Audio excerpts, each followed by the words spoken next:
Esiet sveicināti dārzniecībā Dārzemes saules, mūsu dārzniecības namiņā. Šogad tiešām ir apbrīnojami daudz internetu vidē sastopami apmācības dažādi kursi un arī īsi video, kā apgriezt hortenzijas. Kādreiz mēs to darījām gandrīz vai vieni paši. Šobrīd jums ir iespēja to apskatīt, varbūt arī no cita rakursa. Bet apkopojot visu šo informāciju, es sapratu, ka ir mazas nianses, ko varbūt man jums jāpastāsta vēl klāt. Ja mēs esam nesen iegādājušies hortenzijas un mums ir pirmais gads, kad viņa ir pie mums dārzā, tad mums obligāti, neatkarīgi no šķirnes, viņu ir jāizveido par krūmu. Galvenā kļūda, ko cilvēki izdara savos dārzos, viņi domā, mans stādiņš ir mazs un pieņemsim, redziet, kā ir divi tikai zariņi, un viņi nogriež tikai šeit kaut kur augšpusē, jo viņiem ir žēl zaudēt augstumu. Ja jūs saprotat to būtību, ka tur, kur jūs nogriezīsiet, tur arī veidosies šeit vai šeit jaunie dzinumi, tad jūs zināsiet šeit, ka būs jaunais dzinums un šeit paliks kails. Tātad pirmais noteikums, jo jūs zemāk nogriezīsiet, jo lielāki ziedi būs hortenzijai. Tāpēc mēs ko daram?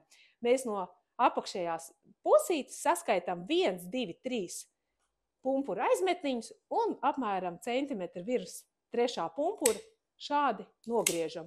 Un faktiski pirmais gads, tas ir viss, ko mums vajag. Šeit izveidosies jauni dzinumi, spēcīgi lieli dzinumi, un nākamgad mēs jau griezīsim augstāk un veidosim šo krūmu augstāk. Protams, ja ir divi šādi zari, māksla rokā, bet ja mums ir mazliet sarežģītāka situācija. Un mūsu rīcībā pieņemsim, kā šī te samārs lidija, jeb framboza sīne, kā tur pareizi franciski runā, es nezinu, ir šāds sazarojums. Šeit mēs jau īsti nevaram saprast, ko mēs darām. Šeit mēs jau saskaramies ar vairākām problēmām. Pirmkārt, paliek šis pats princips, ka no apakšas, no zemes, mēs viņu veidosim īsu un veidosim skaistu krūmu.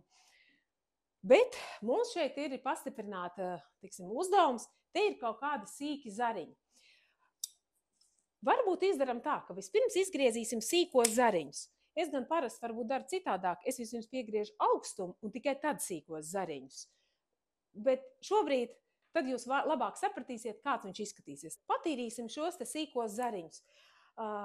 Šis augsts rāda to, ka, lai arī pagājušajā gadā bija piegriezts apmēram tajā augstumā, ko es rādīju iepriekš, bet šie sīkie zari nav attīstījušies, un mēs viņus vienkārši paņemsim un izgriezīsim šo te visu sīko.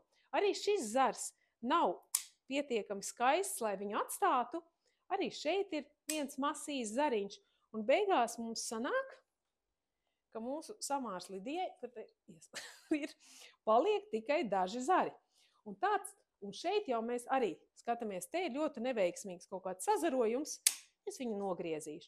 Paliek vispār 1, 2, 3, 4 zari. Saskaitam no apakša 1, 2, 3 pumpurus, ja jūs pumpurus nemākat saskaitīt, bet viņus var atpazīt. Tā ir kā tādi mazi, tādi sabiezējumiņi. Un, ja nezināt augstumu, tad vienkārši sprīža augstumā paņemsiet un nogriezīsiet. Bet būtu labi, ja jūs tos pumpurus tomēr redzētu. Lūk, un tad no kuplās varanās hortenzijas būtu šis te augstums. Bet mums ir viens mirklītis, skatieties, kur te ir 2 krusteniski zari. Dārzniecībā atceramies, ka jebkurš krusteniskais zars var radīt pēc tam ar laiku problēmu, viņš neizsauļosies iekšpusī. Tāpēc mēs izvēlamies, kuru zaru atstājam, un es viņu vispār izgriezīšu ārā, un mums paliek tikai 3 zari. Lūk, cik drastiski ir jāapgriež hortenzija. Tas nozīmē, ka viņa šeit, pavasar šeit vai šeit visdrīzāk izdos jauno dzinumu, un nākamgad mēs jau varēsim griezt augstāk.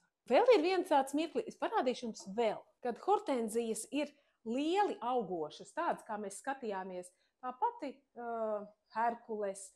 Viņu ir vieglāk saprast, jo viņai ir biezi, lieli dzinumi. Savukārt, pavisam maziņās hortenzijas, tāda kā šajā gadījumā Diamond Rouge, mēs redzam, te ir ļoti daudz sīko zariņu. Un mums gribās atstāt gandrīz vai visus mazos zariņus, jo viņi taču ir mazulīti. Patiesībā arī šeit mums ir jānovērtē. Redziet, pagājušajā gadā ir izdzinuši skaisti 4 zari, bet pārējie visi tie sīkie zariņi, viņi nekādu labumu nav devuši. Un tad es izvēlos, jau tagad es zinu, ka es atstāšu šos te 4 zarus, bet maziņos es izgriezīšu, lai netraucē mums nenoņemtu spēkus. Lūk, šādi te. Un šos mēs pār pamatzariem. Mazā šķirnīte, 3. pumpuriņš būs ļoti augstu. Pirmais ir gandrīz apakšā, 1, 2, 3. Un redziet, cik zemu mums sanāks piegriezt mazo daimantu rūžu. Lūk, šī ir 1. gada piegriešana. 1., 2. gada piegriešana un krūma veidošana. Tātad šis pamatskelets zari mums ir gatavi nākamam gadam. Un apskatīsimies gadu vecāku, jeb gadu iepriekš formētu krūmu. Mūsu jaunā skaistā šķirnīte Raspberry Pink. Ļoti interesanta šķirne. Es gan nevaru izņemt ārā. Raspberry Pinks. Ļoti interesanta šķirne, kas uzreiz ātri paliek rozā. Mēs redzam, ka pagājušajā gadā ir nogriezts tā, kā es teicu, un tad te ir viņi visur ir sazarojušies. Tiešām katrs zars ir izdevis kādu zaru vēl uz sāniem. Ja šādi paliks podiņā, tad diez vai viņi spēs sakuplot apakšējo daļu. Bet ja viņi ir zemē, tad mēs uzticēsimies tam, ka būs pietiekami daudz mitrums, un arī šeit mums būs kaut kāda zaļā masa. Kaut gan es uzskatu, ka ir mazliet pa augstu. Te ir 4. pumpurs griezts. Ja būtu 3., būtu zemāk. Tā ir tāda maza. Kā es griezīšu šo? Mēs novērtējam, protams, lielie zari. Man patīk griezt virs 2. jau, tātad 1, 2 un virs 2. Šādi te pumpura. Paņemsim lielos zarus. Te arī 1, 2 un virs lielā. Tāds. Šis zars ir jāatlūdz un arī neglīts, es viņus par izgriezīšu. Arī šis viducītī man nepatīk. Es labāk tā atstāšu. Šeit ir diezgan zem jautājuma zīmes, mēs vēl paskatīsimies. Šeit man arī nevisai patīk. Labāk noņemsim vairāk, lai viņi spēj visu to spēku saņemt. Tā. Un šo te zaru, viņš ir salīdzinot ar pārējiem gaužām tievi šie mazie zariņi, tāpēc es izvēlos viņu vispār saīsināt. Pareizi, ja būtu veidots no 1. gada, tad šie te zari būtu apmēram vienādā augstumā. Bet mēs šoreiz ļaujam, teiksim tā, viņu veidot šādu. Nebūs arī tā nepareizi.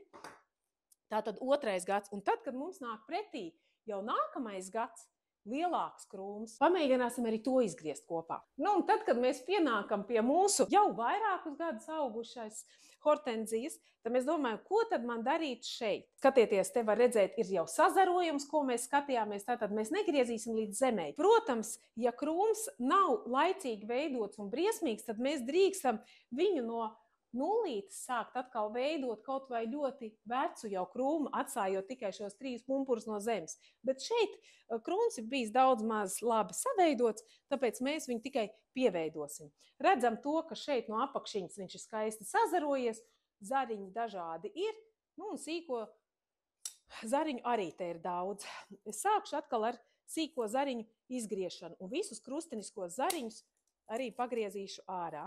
Sākam ar visu to, kas ir maziņš, tieviņš, vārks, krustiņā.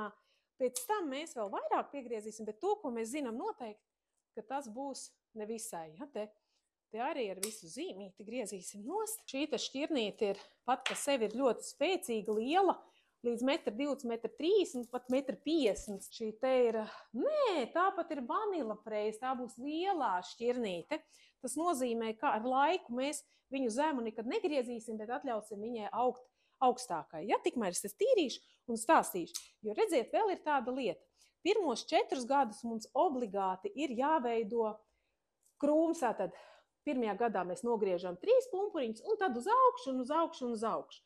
Ja jūs tā neveidosiet, tad jums izveidosies hortenzijas apakšējā daļa kaila kā brokolītim. Ja jūs to nevēlaties, tad mēs tos 4 gadus viņu formējam. Bet arī pēc tam jūs lēnām iemācīsieties, ka šķirnītes, kuras ir mazliet gāžās, mēs viņus pēc tam nepiegriezīsim stingri, jo jebkura stingrā piegriešana rada lielus ziedus. Un pieņemsim šī šķirnīte, vanila freize, ja viņa būs ļoti katru gadu zemi piegriezt, viņai ziedi gāzīsies pa zemi. Savukārt tādu Phantom vai Hercules vai Magical Moonlight mēs drīkstam piegriezt drastiski, jo ziedi būs lieli, ziedgalvas, bet viņi negāzīsies. Nu, un šīs gadījums ir tāds, ka mēs iztīrīsim visus sīkos. Noteikti atkal te krustiniskais, pat līdz apakšais viņu iztīrīšu, jo viņš ir sācis veidoties nepareizi. Tie arī ir kādreiz palaists iekšā krustiniskais zars, kas noteikti traucēs. Pēc iespējas mēs mazliet patīrīsim. Šeit viņas iet augšā šotais. Ja mums jāizvēlās, tad mēs vienmēr izgriežam kādu, kas ir tievāks. To mēs tievo, tad lūk. Un nu jau mēs redzam struktūru. Gribētos varbūt likties tā, ka ja būtu zemē, tad mēs varbūt varētu tik augstu griezt. Pieņemsim, mēs griežam 2 pumpurus šajā staklītē. Jā, te tāds. Tas ir viens variants. Paskatāmies, kā tas izskatīsies. Visus sausos zariņus, jā. Bet iespējams, mēs viņu piegriezīsim vēl zemāk. Bet nu pirmais variants varētu būt, šis jau ir savs zars. To mēs izgriežam. Šeit ir neveiksmīgs uz sānu, mēs piegriežam. Un šeit arī neveiksmīgs uz sānu. Šajā gadījumā, tā kā mēs esam piegriezuši un skatāmies, ka viņš ir ļoti dažāds, nu ne šis, ne tas, tad es pieņemu lēmumu un nogriezīšu viņu tomēr šeit. Labāk mēs vienādi ļaujam viņam augt no šīm te. Un te mums ir tādi kā brieža radziņi, smuki, biezi, bez sīkumiem. Visu sausos izgriežam. Lūk, arī vanila freize ir gatava. Jā. Nākamās modelis mums ir augstumbra hortenzijas. Jo, kā jūs saprotiet, mēs visu laiku runājam šobrīd par skarainajām hortenzijām. Tas ir lērums, un mums jau dārzos ļoti daudziem ir augstumbra. Un šeit atkal notiek diezgan daudz kļūdas. Jo kā mēs sapratām, ka tur, kur mēs nogriezīsim, tur viņa veidos savus jaunos dzinumiņus. Un ja mēs viņu nogriezīsim, pieņemsim, kā iepriekš bija 3 pumpuri, tik augstu, nu pieņemsim, es tā ātri jums tā, ja, tā, pieņemsim tik tālu, tad viņi var sanākt, ka šeit ir kails, un te veidojas gari zari, un tas viss sagāžās. Tāpēc mēs izdarīsim mazliet citādāk. Tieši tāpat izgriežam visus sīkos zariņus vispirms, nokonstatējam, kas mums nevisai patīk, kas pagājušajā gadā nav attīstījies. Pieņemsim, šeit ir kā ir zars, un kaut kāda māci tievi zariņi. Šos mēs viņam neļausim vairs veidoties, mēs visus sīkumiņus izgriežam, un visus sausos zariņus. Un es pieņemu lēmumu nevis 1, 2, 3 pumpuru un virs viņiem griezt, bet mēs atstāsim, es atstāšu nevis 2 pumpurus, bet virs, nu te tāds maziņš pirms tam, te tāds meziņš otra, tik īsiņus. Un šeit jau būs tiešām biezs, skaists krūms uz kāta. Lūk, tātad, te ir, nu, virs otrā teiksim tā, princips ir virs otrā pumpura, bet dažkārt jūs redzēsiet, ka varbūt pat jāatstāj tikai 1 pumpurs, lai viņi ir kompakta. Tas ir atkarīgs no šķirnītes. Jo es jums parādīšu vienu mazu kļūdiņu, kas ir izdarīta pagājušajā gadā, jo šeit kāda kļūda ir izdarīta ar šo hortenziju. Šeit ir atstāti 2 zari mazliet par augstu, un pumpura attīstība ir šeit. Es pat prognozēju, ja mēs tā atstāsim, tad mūžīgi būs tā šo staklīti mēs redzēsim, un mēs pat nekad nevarēsim izveidot skaistu krūmu. Un, ja šī hortenzija būtu manā dārzā, es pieņemtu lēmumu viņu izveidot šādi. Lai cik tas nebūtu briesmīgi, un šeit būs jaunie zari nāks ārā, un viņi būs, mēs pat šādi te, un viņi būs burvīgi skaisti, un mēs nekad vairs šo staklīti neredzēsim. Un kas mums būs jādara? Tā kā mēs esam ļoti, pavasarī nāks arī no šīm te vietām dažādi te jaunie dzinumiņi, tad mēs vienkārši periodiski aiziem un tā noglaudam tos mazos dzinumiņus, vienkārši noņemam un ļaujam attīstīties tikai augšējā daļā. Šis bija stāsts par skarainajām hortenzijām, kuras savus dzinumus dod pavasarī, un uz šiem jaunajiem dzinumiem būs ziedi. Bet mūsu dārzos ir vēl 2 veidi, faktiski 3 veidi hortenzijas, vīteņu hortenzijas. Vīteņu hortenzijas mēs nepiegriežam. Tikai to zariņus, kas pēc kāda mēneša būs, tādi brūni un tumši. Nemokam viņus ar mūsu piegriešanu. To mēs tikai sanitāro piegriešanu. Nākamā viena šķirnīte, kas ļoti daudz, ne šķirnīte, bet grupa, tās ir kokveida hortenzijas. Tās apaļās bumbas. Tātad šīs visas kokveida hortenzijas, kur nekāds sakars ar koku nav. Viņas kokveida citiem iemeslu dēļ saucās. Tātad tās bumbas. Un bieži vien ļaudis atstāja ļoti garus zarus. Nē, atstājam iepriekšējā gada dzinumus, varbūt 2 gadu vecus dzinumus. Uz tiem ziedgalvas attīstās skaisti, brīnišķīgi un arī daudz, kas nāk no zemes. Vislabāk zied viņu uz šī gada dzinumiem no zemes, kas iznāks, un pagājušā gada dzinumiem. Un ja jums jāatjauno ir kāds vecais krūms, tad jūs vienkārši nogriežat, sprīžu attā augstumā no zemes, varat atstāt arī varbūt kādu augstāku zaru, lai tad jūs zinat, ka viņas gāžās mazliet. Un tāpēc jūs atstājat to mazliet augstāko zaru, šeit viņu nav, lai viņš saturētu krūmu. Bet patiesībā jūs vienkārši drīkstat šādi te visu nogriezt, un no zemes šim veidam nāks jaunie dzinumi, un no šejienes nāks ārā.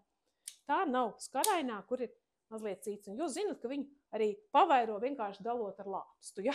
Tāds. Vēl trešā grupa, kur es gribu jums parādīt, tās ir platlapa hortenzijas. Tā skaitā ne tikai platlapa hortenzijas, tās ir asperas, tās ir kverkifolijas, jeb ozolapa hortenzijas, tās ir serratas. Tās hortenzijas, kuras ziedus ir aizmetuši jau pagājušajā gadā uz saviem zariem. Tur mēs nedrīkstam griezt zemu, jo šeit visur, kur mēs neredzam, varbūt viņas ir aizmetuši savus ziedus. Tā ir atsevišķa kopšana, tā tālāk. Par to jums ir jāinteresējas, bet atcerieties, ja jums tāda dārzā ir mantojumā, jūs tā īsti nezināt, tad jūs šobrīd drīkstat tikai nogriezt ziedgalviņas. Šī, pieņemsim, ir mūsu šķirnīte Afrika. Viņa varētu būt arī, kas zied uz jaunajiem dzinumiem, to mēs vēl redzēsim, bet mēs nogriezīsim tikai ziedgalviņas, jo, ja mēs nogriezīsim zemāk, mēs ziedus noteikti neredzēsim. Mums vēl cerība ir. Šai konkrētai hortenzijai te ir viegli saprast, kas dzīves, kas nav, jo te ir arī jau zaļās lapiņas, jo mums viņi pārzīmojas siltumnīcā, un te mēs vienkārši izgriezam, tiešām, kas jau ir nokaltis. Bet citreiz ir grūti saprast, kas ir nokaltis, kas nav. Bet, ja mūsu dārzā ir platlapa hortenzija, kur izskatās šobrīd šāda, kurā nevar saprast, ir tā kā tumši galiņi, nevar saprast, vai nāks jaunās lapiņas vai nē, tad es teiktu, vēl viņai atļaujiet attīstīties, un tad, kad jūs jau redzēsiet savas pirmās lapiņas, tikai tad jūs šos galiņus apgriezīsiet. Bieži vien pat no šī te tumšajām vietām, kur man liktos, šeit noteikti jāgriež, šad tad attīstās pumpuri. Nesteidzamies. Ar šo apgriešanu mēs vienkārši nesteidzamies. Un pašam nobeigumam, vēlreiz atbildot uz jautājumu par skarainām hortenzijām. Kāpēc ir jāapgriež pavasarī un ne rudenī? Es esmu par to, ka rudenī mēs nogriežam tikai ziedus. Jo ir pierādījumi, ir zinātniski pierādījumi, ka rudenī piegrieztās hortenzijas, viņām ir iespēja, ka viņi nosaldē vairāk lielākus šo te dzinumus, tas ir viens, un otrkārt nav prognozējama ziedēšana. Savukārt, ja jūs pavasarī piegriežat, tad jūs varat pat prognozēt savu ziedēšanas laiku. Un ja jums, pieņemsim, ir tāda hortenzija šķirne kā fantoms, kur nepatīk, ka viņu uz novecošanas laiku paliek vecrozā, piegrieziet viņu vēlāk, aprīļa beigās. Bet tā šķirnītes, kuras gribat, lai uzied agrāk, griežat ap šo te laiku, kad vairs nav lielie mīnusi. Parasti tas ir marta sākums, kas mums arī šobrīd ir pienācis. Un atceramies, ka šobrīd mēs nemēslojam hortenzijas. Un mēslosim hortenzijas tikai tad, kad viņu lapiņas sāk lēnām tā atvērties. Ne pumpuru stadijā, bet sāks atvērties. Tas ir laiks, kad vidējā diennakts temperatūra ir vismaz 10 grādi, bet ātrāk to nedariet, jo tur būs citi ķīmiskie procesi. Paldies par uzmanību! Ja tev šķiet nozīmīgs mūsu darbs un to, ko mēs stāstam, noteikti mēs būsim priecīgi, ja tu uzspiedīs laiku un mums sekos, jo mums ir ko tev stāstīt. Dārzniecība pavisam drīz tiks atvērta arī uz pilnu slodzi, jo mēs tikai esam kopšanas stadijā, un pavisam drīz mūsu kafejnīcas šķūnis arī vērs vārtus vaļā, lai jūs cienātu ar gardo kafiju. Tā kā brauciet pie mums ciemos, varat jau tagad, bet ka pēc kādas nedēļas vai 2 viss būs sagatavots, sakārtots tā, lai arī mazliet piekasīgāki klienti, teiksim, smalkāki klienti justos labi pie mums. Paldies, uz tikšanos!